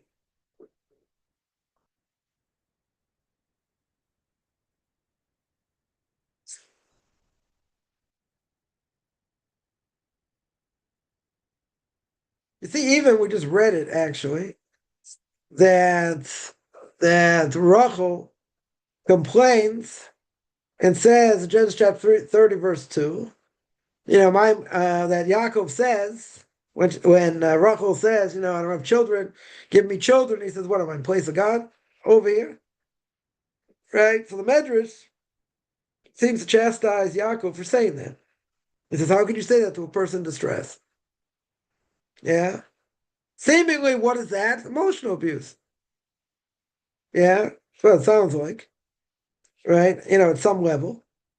Hard to understand. It's hard to understand Yaakov's answer. I mean, gets angry. Okay. So whatever. Those are a few examples. Right? Those are a few examples. Someone asks, let me see, one second. Somebody asks, if you die before you officially convert, what part do you have in the world to come? Depends where you hold it.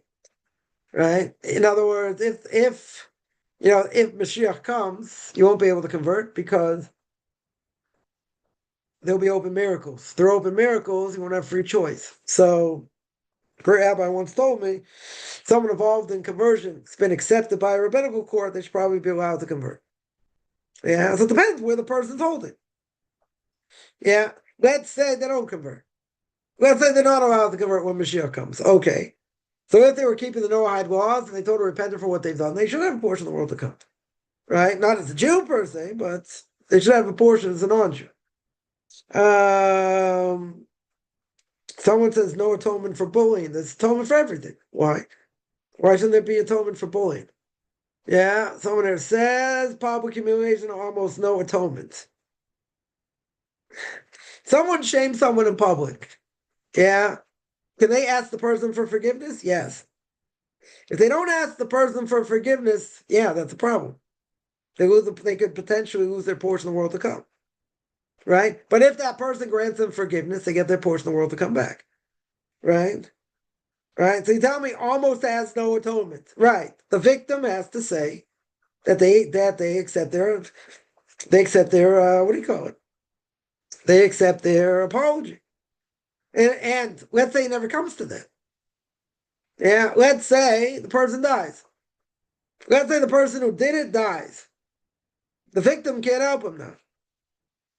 I mean, it could be the victim can say, I forgive him, I forgive him, I forgive him. But he never asks for forgiveness. If he asks for forgiveness, very good. And he's granted it, very good. If not, he's in trouble. 100%, he's in trouble.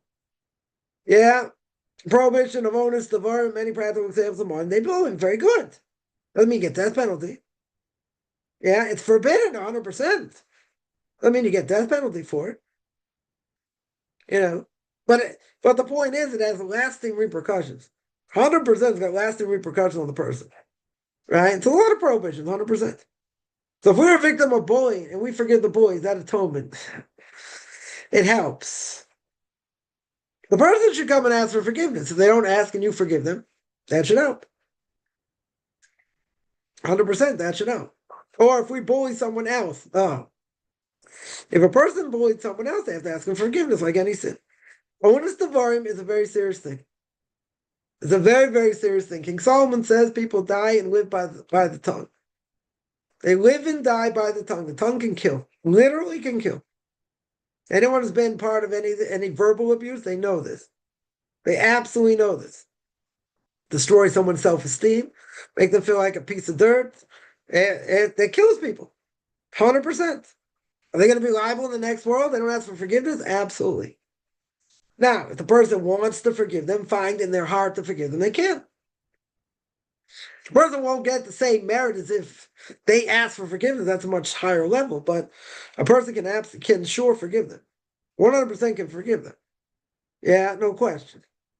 Seems like bullies are immature, not fully understood the real issues, or have no empathy. Yeah, having no empathy, I've seen that myself. Yeah, I've definitely seen that myself. I wouldn't call it bullying. Maybe, but not really. I call it verbal abuse. But no, I wouldn't necessarily call it bullying. But yeah, there are people out there that would not have one empathy bone in their body. And even if it knocked them on the keister, they wouldn't know. Right? They don't think there's anything wrong with it. You're too sensitive, you're this, you have it coming anyway. Look how you live your life. That's not an answer. That's absolutely not an answer. Right? That's onus devarim. There's nothing to talk about. Onus Devarim is a very serious thing. Can destroy people. Absolutely destroy people. Yeah. They may not fully understand the real issue. Maybe. Or they don't think it's so severe. Or they themselves were bullied, so they do it to other people. A lot of these things, you know what they say, what goes around comes around. Someone who's a pedophile, God forbid. Someone who's a pedophile, usually, I'm not going to say 100%, it's a very, very high percentage, they were abused as a kid also. Yeah, it doesn't happen from no reason. Usually they themselves were abused. Doesn't happen by osmosis. Yeah, because it's not a normal thing at all. Certainly not a normal thing, right? We're not talking about rape. Rape's a different issue. Rape's a different issue. Yeah, a little bit different issue. Yeah, with a minor, with a kid, yeah, it's a problem. It's a serious problem. When I put it, when I say that person was abused also, it's like, yeah, probably. Probably. For a pedophile, I've heard whatever, experts talk about it. And, they all concur the same thing. That most likely they themselves have been abused. Usually. They don't do it to themselves. Someone is tortured, they grow up broken and bully others. That's a problem. That happens. That definitely happens. Yeah. What is the most difficult and unimaginable childhood? Think about it. Someone's bullied. What ends up happening? They probably bully other people. Now again, person needs therapy for this. I don't think there's any question, right? Obviously, they're not getting the message that doing this is wrong, even though they felt bad it happened to them. But they themselves, why would they do it? If you were to ask them, why is it this person's bullied? Yeah. Let's heard a whole podcast on this. Someone was saying, someone's been an expert in the field the last, I don't know, 20, 30 years. Why do people get bullied? What was the main thing? Either way they look, right? They're fat, let's say. Fat people get bullied. People are short. Yeah, this person was short. So I got bullied, for being short. But, our whole family was short. So, like, I got used to it. And I didn't take it, too much to heart. But, those were two things: way a person looks and how big or small they are. What the other things? I don't know if they do quirky. Some people would say maybe do some quirky things that you know that people don't like, or let's say in school when kids are young, they form cliques. So they just throw you out of a clique because whatever you said something, you looked at them the wrong way, whatever. Many different reasons. Right? Many different reasons. But, if someone doesn't, deal with it, what's going to happen is they could certainly end up bullying people later. There's no question. Um, some of them may think like this is a normal thing, it's normal behavior because they've had it done to them. So like they don't think it's that normal. This is what people do. People say things. Okay. Now, I'm sure this person didn't think it was so great when they were getting made fun of. Probably not. But it's a very high percentage of people growing up who get bullied. It's not a small percentage. Definitely not a small percentage. Um, it could be there's no empathy. That's one thing. It could be they don't think they're doing anything wrong either. They think, maybe a person's insensitive, whatever. But again, you break it down. You break it down and say, listen, would you like someone to say this against you? Would you like someone to do this to you? They may not see anything wrong with it. And this is what people do. It's the way of the world. But I mean, it's common behavior. I think people should know. Yeah. And again, I would probably say if someone bullies someone else, they've probably been bullied as a kid also.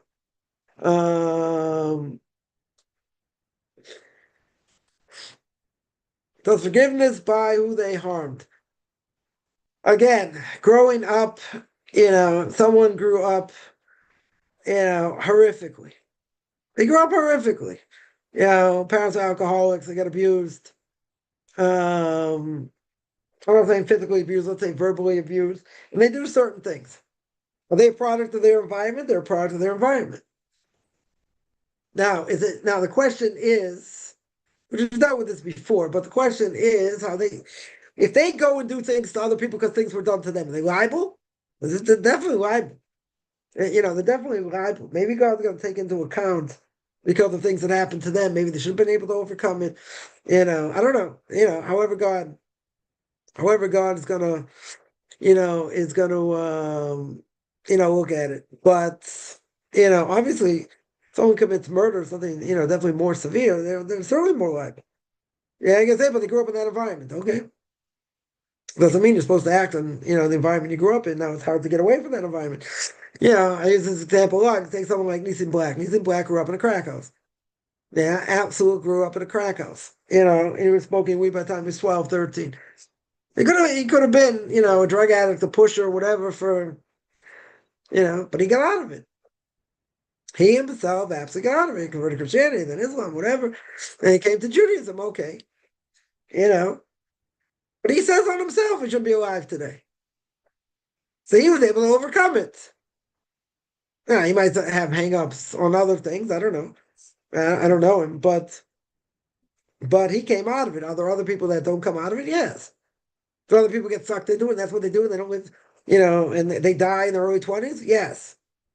Are they liable? They're liable. They could have got out of it somehow. And I'm not saying it's easy to. You're born in that environment, it's very hard to get out of it. Very good. That is true. So, what's the level of liability? What you do? It depends. Right? Just because you grew up in that environment doesn't mean you should be it. Yeah, and God's gonna say, I gave you certain character traits, but certain things I didn't want you to act on. So why'd you give it to me? Why'd you give me these character traits? So what's the answer? What's the answer? You don't overcome them. That's why I gave it to you. Maybe gave you a strong dose of this or that or the other thing. Very good. Yeah, but they gave us things to overcome. They didn't want you to act on it, and if you act on it, you're guilty. Unless it's onus. This is an onus. Everyone has the ability to overcome if they want, right? Remember, the Gemara says you want to go in the right direction, God will help you. Yeah, you want to go in the wrong direction, it won't stop you. So, that's what I'll say on that. Some cartoons have bad mitos. Yes, they do. They're tremendously bad character traits. Yeah, they curse people, they make fun of them. I mean, all kind. I mean, again, this is an easy thing, a very easy thing. I'm saying even back in the day when I was growing up, however many years ago, and cartoons were a little more tame than what they, what they were later. Okay, still, you don't think of Tom and Jerry and Daffy Duck and Yosemite Sam and dating myself here, whatever. You go back. You don't think there's bad character traits? There are plenty of bad character traits. Plenty. Yeah. Forget about violence. Violence is another issue. I'm saying character traits, yeah, they're worst. I mean, they're funny. I'm not gonna say they're not funny, not enjoyable, yeah, but character trait wise, I never thought. I heard someone mention it. I heard someone mention about, someone asked like, "What was so bad about cartoons?" I thought about it even before I heard the person answer. I thought about it. What are things bad? Plenty of things bad. Violence is part of it, bad character is part of it, a lot of things, right? A lot of things are bad, but find me something that's good about it. That you have actually good characters. There are some. Yeah, there are some, but the majority of things are bad. Was Rachel jealous of her sisters? Yes, that's what it says. Torah says explicitly she was jealous of her sisters. They had children. She didn't.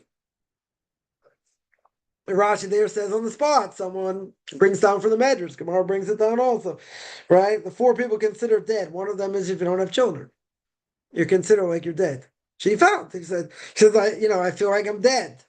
Yeah, so Rashi says, what does that mean? It means that someone who doesn't have children is like they're dead. She was jealous, 100%. Right? She was jealous. She wanted to have children. Right, but again, why did God make these women barren? Because He loves the prayers of the righteous. The prayers were totally different. Imagine a woman can't have children. I'm not saying she's not married. She's married. And she's married for many years and can't have children. It's painful. Or we have secondary infertility. It's also painful. Right? But all a woman wants to do in general, forget this generation, but in general, all a woman wants to do is have a child, at least one natural child. One? Yeah, you can have a child. It's very hard. Very, very hard. Somebody says, aren't open miracles no part of being Jewish? Yeah, tell me. Where are the open miracles? There are no open miracles today. Yeah, open miracles happened, the last open miracle was Hanukkah. That was the last open miracle. But we don't have open miracles today. We live in a world of Hester P'toch Hester Panim, right? Darkness within, hiddenness, right? There is one aspect of Jewish life that there are open miracles today, and that's what Shidduchim, about people getting married and how they found their prospective mates. And the reason is because that's above nature. Everyone has a story. Anyone's married has a story how they met their spouse and might have gone 6,000 miles away, or they lived in a different place and they came back, whatever, a lot of stories. A lot of stories about divine providence. Those are open miracles. Marriage is an open miracle, no question. Everything else, we don't see it. We don't see it as open miracle. We don't see open miracles today. Someone says not everyone is strong enough to stand up to bullying. Also true. Also very true. Or to absorb the violation. Yeah, 100%. 100%. Is it for Jews that know eyes to treat idol worship as an atheist bad? No. Why not? I don't think it's a good thing. Yeah, I don't think it's a good thing, just to abuse them for no reason. But, at the same time, I have to be their friend. At the same time, I can make fun of them and their beliefs. Yeah. A big mitzvah to make fun of idolatry. I don't have a problem with that. I definitely don't have a problem with that. Stealing from them, doing other things, yeah, that I don't have a problem with. That I would have a problem with. Yeah. Depends what you mean by treating them bad. Yeah. Am I allowed to lie, deceive them? No. Am I allowed to make fun of them? I can make fun of them. But I can't deceive them. I can't lie. Can't steal from them. Right? So again, it depends how far that goes. Do we say we ultimately don't know why there is evil and suffering? God created evil. Isaiah 45, verse 7. He created evil. He gave people the ability to take free choice. Right? They can choose to do the right thing, do the wrong thing. Yeah? So God created evil to test people. That's what we know. That's why he created evil. Christians, a whole different belief. But we believe God created evil for people to make a choice. They can tap in or not tap in.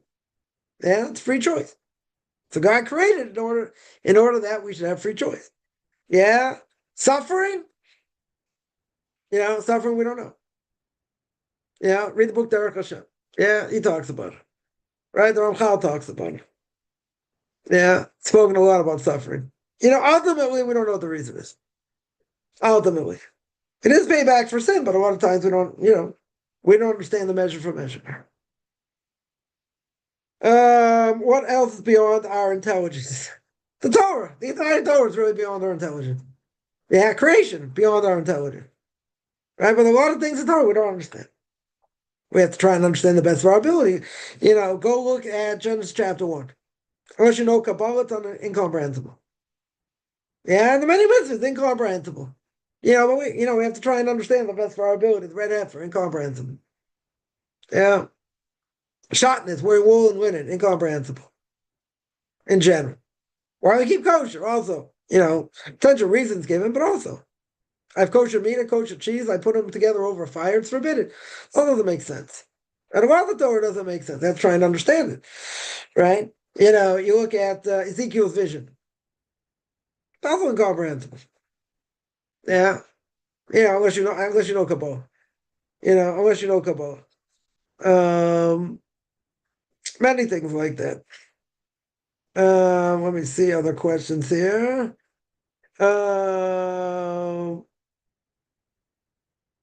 Someone says someone were abused because they were abused. Not that they're abused, but they don't abuse others because they know how horrific it is. Okay. I would love to believe that. I think there are people that are abused that don't abuse others. Yeah? I think it's a vicious cycle, though. I wouldn't be surprised if the majority of people that,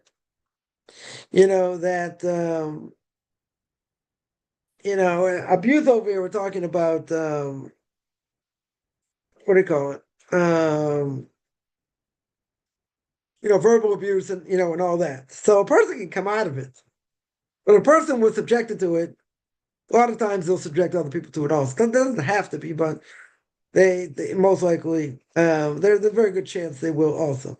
Right? Just like the stat that if someone, his parents are alcoholics, they can also be, they have more of a tendency to be an alcoholic. Doesn't mean they will be, but It's more of a tendency. Um, People start seeing fire come down from heaven to an animal sacrifice, the biggest atheists would want to convert. Again, you want it right. You want to have free choice, right? If you see open miracles, you want to have free choice. That's true. That 100% is true. But at the same time, you got to be a vessel to accept it, right? It's why someone came to the Brisker Rav from the States and asked him, and asked him, well, if there'd be more miracles, open miracles, more people would, keep Torah mitzvahs. He said it's only true if you're a vessel. He said, if you're a vessel to accept and you're searching, whatever, that'll be true. Otherwise, God can do open miracles, you won't recognize it. Right? You have to be a vessel to be able to recognize it. If you're not a vessel to recognize it, won't happen. Right? Will not happen. I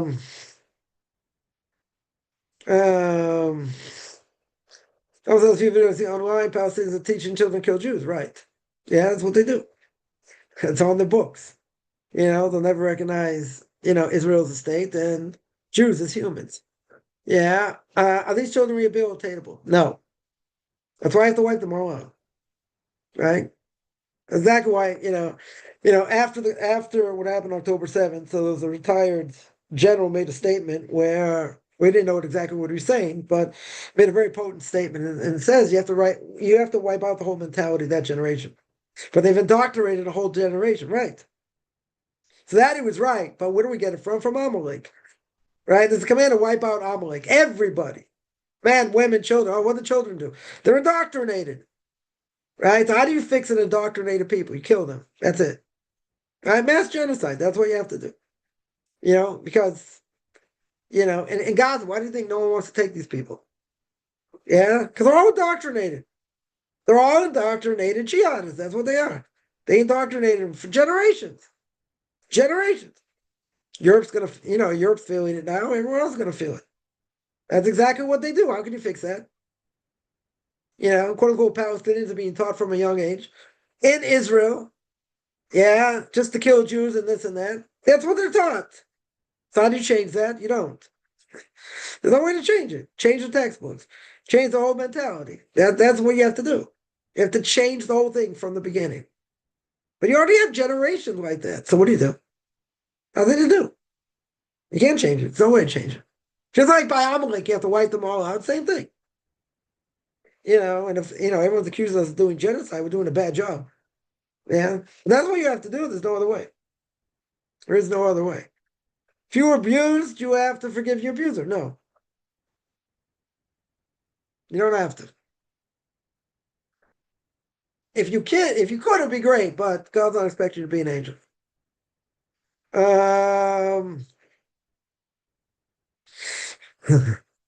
Someone says, I tend to think of 77 is hilarious when I see it's an adult. Yeah. There are things that are very funny in cartoons. Even as an adult. Yeah. Even as an adult, you can find humorous things. But at the end of the day, there's so many bad things in it. It's true. Why do people reincarnate without remembering their previous lives? Because no one is going to remember in this world as a pure soul.